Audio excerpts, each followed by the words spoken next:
கண்டிக்கின்றோம் கண்டிக்கின்றோம் கண்டிக்கின்றோம் கண்டிக்கின்றோம் கண்டிக்கின்றோம் கண்டிக்கின்றோம் கனிமவள கொள்ளையை கண்டித்து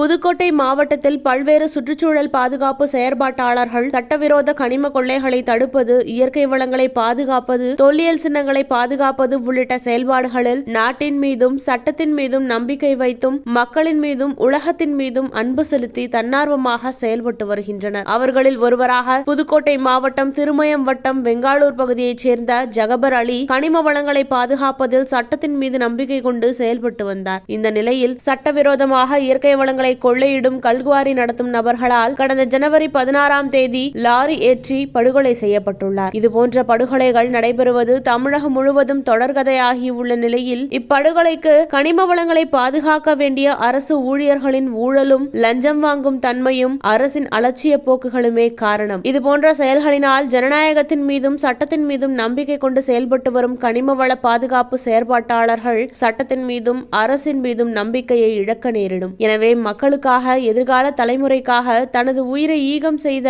ஈகி ஜகபர் அலியின் இறப்பே இதற்கு இறுதியாக இருக்க வேண்டும் என்றும் தமிழக வாழ்வுரிமை கட்சியின் சார்பில் முன்னெடுக்கப்பட்ட போராளிகள் ஒன்று சேரும் போராட்டம் புதுக்கோட்டை மாவட்ட ஆட்சியர் அலுவலகத்தில் நடைபெற்றது. இந்த போராட்டத்தில் கூடங்குளம் அணு உலை போராளியும் தமிழக வாழ்வுரிமை கட்சியின் முக்கிய பொறுப்பாளருமான சுப உதயகுமார் பங்கேற்று நீதி கேட்டு வந்தார். அதன் காட்சிகளை தற்போது காணலாம். மேலும் இது தொடர்பாக புதுக்கோட்டை மாவட்ட ஆட்சியருக்கு தமிழக வாழ்வுரிமை கட்சியின் சார்பில் புதுக்கோட்டை மாவட்ட செயலாளர் நியாஸ் அகமது அளித்த கடிதத்தில் உயிர் ஈகம் செய்துள்ள ஈகி ஜகபர் அலி அவர்களது குடும்பத்தினருக்கு 50 லட்சம் ரூபாய் இழப்பீடு வழங்கி குடும்பத்தில் ஒருவருக்கு அரசு வேலை வழங்கியும் அவர்களது குடும்பத்திற்கு பாதுகாப்பு வழங்க வேண்டும் எனவும் முழுக்க முழுக்க அரசு துறை அதிகாரிகளின் பொறுப்பின்மையாலும் நடைபெற்றது இக்கொலை சம்பவம் என்பதால் படுகொலை செய்யப்படுவதற்கு முன்பாக ஜகபர் அலி பேசியிருந்த வீடியோவை ஆதாரமாக கொண்டு தொடர்புடைய அதிகாரிகள் மீது குற்ற வழக்கு பதிவு செய்து நடவடிக்கை எடுக்க வேண்டும் என்றும் ஈகி ஜகபர் அலி அவர்களின் படுகொலைக்கு காரணமானவர்களை குண்டர் தடுப்பு சட்டத்தில் வழக்கு பதிவு செய்து விரைவாக விசாரணை நடத்தி தண்டனை பெற்றுத்தர வேண்டும் எனவும் தமிழகம் முழுவதும் இயற்கை வளங்களை பாதுகாக்கும் செயற்பாட்டாளர்களுக்கு துப்பாக்கி ஏந்திய காவல்துறை பாதுகாப்பு அளிக்க வேண்டும் எனவும் கோரிக்கை விடுத்து இது தொடர்பாக நடவடிக்கை எடுக்க வேண்டும் எனவும் கோரப்பட்டது. அன்பார்ந்த தமிழ் சொந்தங்களே, கடந்த வெள்ளிக்கிழமை மாலை தோழர் ஜகபர் அலி கொலை செய்யப்பட்ட அந்த செய்தியை பார்த்தவுடன் உண்மையிலேயே நான் நிலைகுலைந்து போனேன். காரணம், கொல்லப்பட்ட ஜகபர் அலி அவர்களுடைய இடத்திலே நாளை நானோ நீங்களோ இருக்கலாம். தமிழ் மக்களுடைய வளங்களை பாதுகாப்பதற்காக குரல் கொடுக்கக்கூடிய, ஓடியாடி களமாடக்கூடிய யாராக இருந்தாலும் நாம் இந்த அச்சுறுத்தலை, ஆபத்தை எதிர்கொண்டு நிற்கிறோம். 2 நாட்களுக்கு முன்னால் தமிழக வாழ்வுரிமை கட்சியினுடைய தலைவர் தோழர் வேல்முருகன் அவர்கள் என்னை அழைத்து இங்கே புதுக்கோட்டையிலே கட்சி சார்பாக ஒரு ஆர்ப்பாட்டம் நடத்துகிறோம், நீங்கள் கலந்து கொள்ள வேண்டும் என்று என்னை பணித்தார். உடனடியாக நான் ஒத்துக்கொண்டேன். காரணம், ஜகபர் அலி தோழருடைய குடும்பத்தோடு நாம் நிற்க வேண்டிய கடமை நமக்கு இருக்கிறது. ஜகபர் அலி நமக்காக போராடினார், அவருக்காக அல்ல. தன்னலம் கருதாது பிறர்க்கென வாழ்ந்த அந்த உத்தமனை இந்த கொலைகார கூட்டம் கொலை செய்திருக்கிறது. தோழர்களே, ஜகபர் அலியினுடைய விதிதான் நம்முடைய அத்தனை பேருடைய விதியாக தமிழ்நாட்டிலே மாறி போகக்கூடிய ஒரு அவலத்தை நாம் இன்றைக்கு எதிர்கொண்டு நிற்கிறோம். கனிம வளத்துறை என்பது ஊழலின் ஊற்றுக்கண்.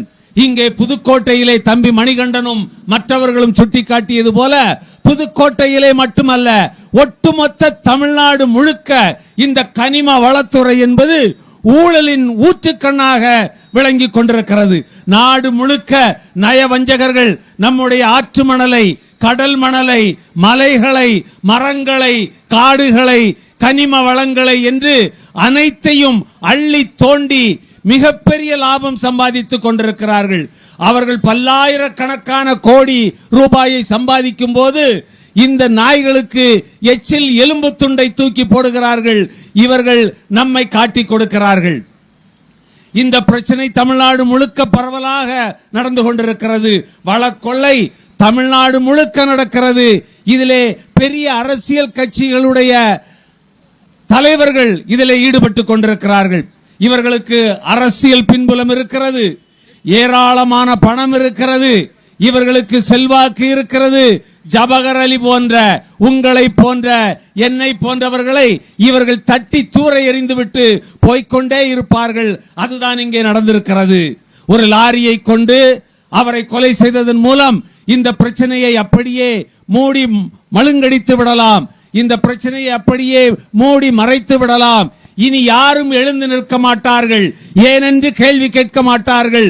இந்த வளங்களை எல்லாம் அள்ளி தோண்டி அனுபவிக்கலாம் என்று இந்த கொள்ளை கூட்டம் இன்றே சிந்தித்துக் கொண்டிருக்கிறது, நினைத்துக் கொண்டிருக்கிறது. சட்டமன்றத்திலே கேள்வி கேட்டால் ஐயா துரைமுருகன் பதில் சொல்கிறார். Inter state transportation of minor minerals, அதாவது மாநிலங்களுக்கு இடையே இந்த சிறு கனிமங்களை கொண்டு போவதை யாரும் தடுக்க முடியாது, இது சட்டபூர்வமான நடவடிக்கை என்று ஐயா துரைமுருகன் சட்டமன்றத்திலே பதில் சொல்கிறார். நாங்கள் கேட்டோம், ஐயா துரைமுருகன் அவர்களே, அமைச்சர் பெருமகனாரே, இங்கிருந்து லாரி லாரி ஆயிரம் லாரிகளில் எங்களுடைய மண்ணை, எங்களுடைய கற்களை, எங்களுடைய மலைகளை வெட்டி கொண்டு போகிறீர்களே, அமைச்சர் துரைமுருகன் அவர்களே, வாருங்கள், கேரளாவில் இருந்து உங்கள் வண்டியிலே ஒரே ஒரு சட்டி ஆற்று மணலை ஐயா துரைமுருகன் கேரளத்திலே இருந்து தமிழ்நாட்டுக்கு கொண்டு வாருங்கள், இந்த சட்டத்தை நாங்கள் ஏற்றுக்கொள்கிறோம். ஏன் இந்த சட்டம் ஒரு வழி பாதையாக இருக்கிறது என்று கேள்வி கேட்டால் திமுக அரசிடம் இதுவரை பதில் இல்லை. 2 கோடி மக்களுடைய மனசாட்சியாக போராடி இன்றைக்கு தன்னுடைய உயிரை நீத்திருக்கிறார். அருமை தோழர்களே, தமிழக வாழ்வுரிமை கட்சி தோழர்கள் மட்டுமல்ல, அனைத்து கட்சி தோழர்களும், அனைத்து இயக்க தோழர்களும் இந்த ஆர்ப்பாட்டத்தை எடுத்ததை நான் மனமாற பாராட்டுகிறேன். இந்த ஒரு ஆர்ப்பாட்டத்தோடு தயவு செய்து விட்டு விடாதீர்கள். இங்கே நிற்கிற முகமது சுல்தான் தன்னுடைய தந்தையை இழந்திருக்கிறான். ஒரு தாய் தன்னுடைய கணவனை இழந்திருக்கிறாள். 17 வயது குழந்தை, 15 வயது குழந்தை, 12 வயது குழந்தை, 3 குழந்தைகள் தன்னுடைய தந்தையை இழந்திருக்கிறார்கள். இவர்களுடைய வருங்காலம் என்ன ஆகும்?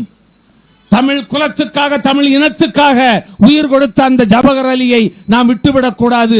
அருமை தோழர்களை, நான் சொன்னது போல ஜபகர் அலி இடத்திலே நாம் அனைவரும் இருக்கிறோம். இங்கே நிற்கிற அத்தனை பேருக்கும் இதுதான் கதி.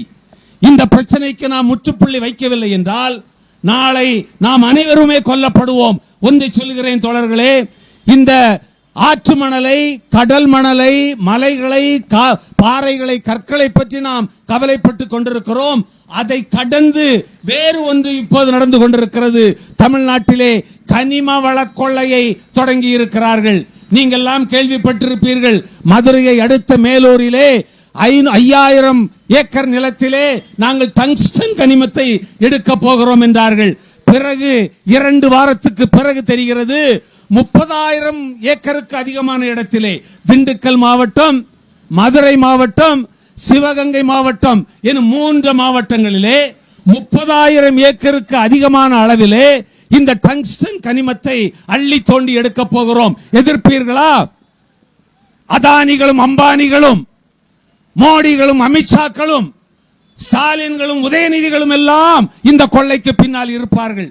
இவ்வளவு பெரிய அரசியல் செல்வாக்கும், இவ்வளவு பெரிய கார்ப்பரேட் செல்வாக்கும் உடைய இந்த கொள்ளையை தடுத்து நிறுத்த நாம் என்ன செய்ய போகிறோம்?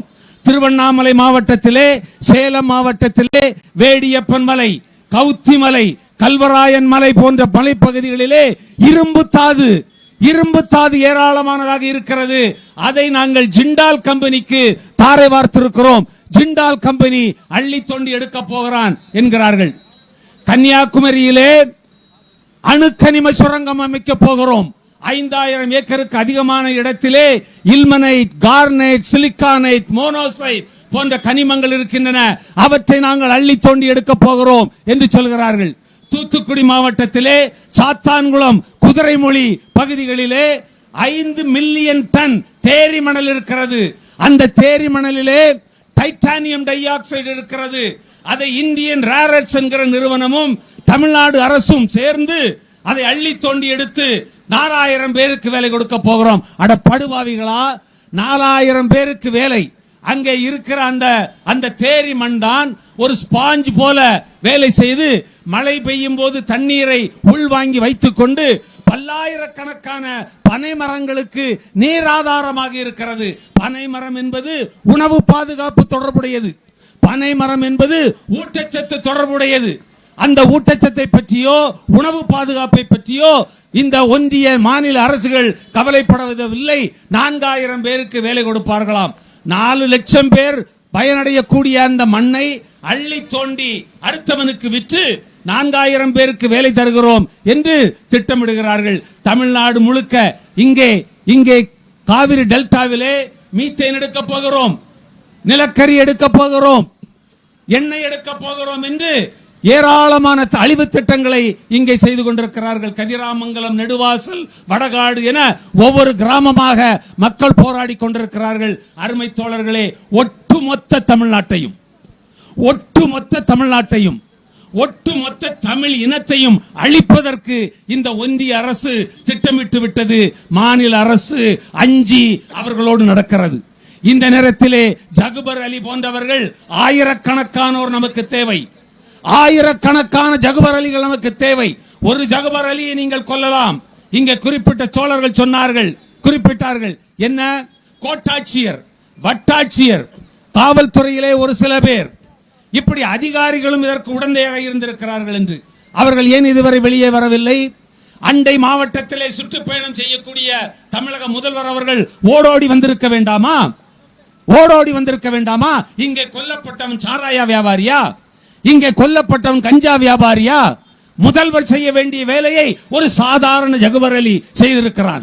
ஒரு முதல்வர் செய்ய வேண்டியது ஒட்டுமொத்த காவல்துறையை, வருவாய்த்துறையை, கனிமவளத்துறையை, அனைத்து துறைகளையும் கையிலே வைத்துக் கொண்டிருக்கக்கூடிய மாண்புமிகு தமிழக முதல்வர் ஓடோடி வந்து அந்த ஜகுபர் அலி குடும்பத்தை பார்த்து, நான் செய்ய வேண்டியதை என் மகன், என் தகப்பன், என் அண்ணன், என் தம்பி செய்திருக்கிறான் என்று அந்த குடும்பத்துக்கு ஆறுதல் சொல்ல வேண்டாமா?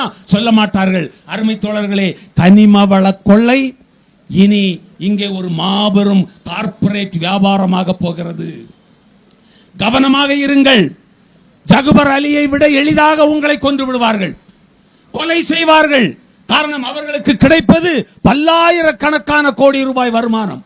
நீங்களும் நானும் அற்ப பதர்கள், அப்படியே தட்டிவிட்டு போய்விடுவார்கள். அவர்களுக்கு சர்வதேச சந்தை இருக்கிறது, அவர்களுக்கு சர்வதேச சக்திகள் இருக்கின்றன.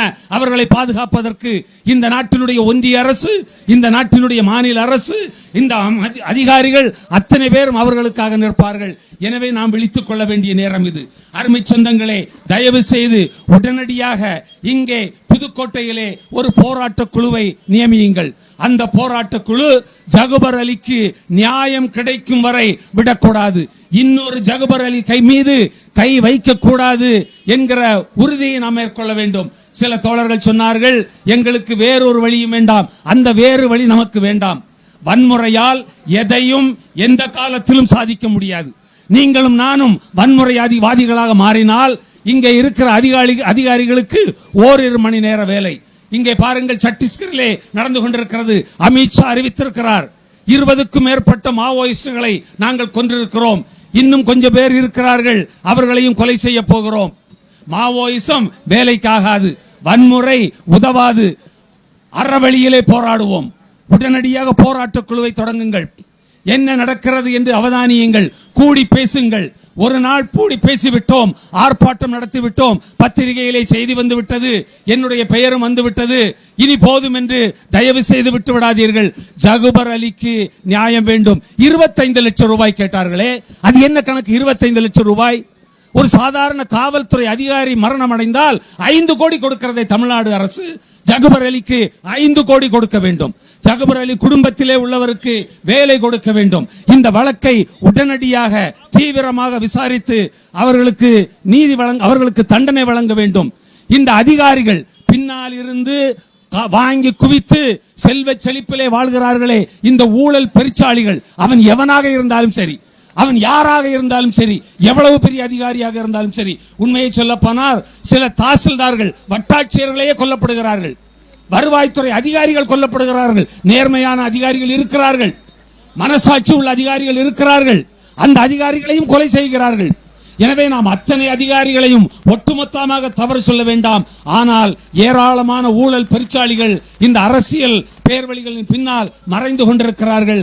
அத்தனை பேரையும் உடனடியாக கைது செய்து விசாரணை செய்து அவர்களுக்கு தண்டனை வழங்க வேண்டும்.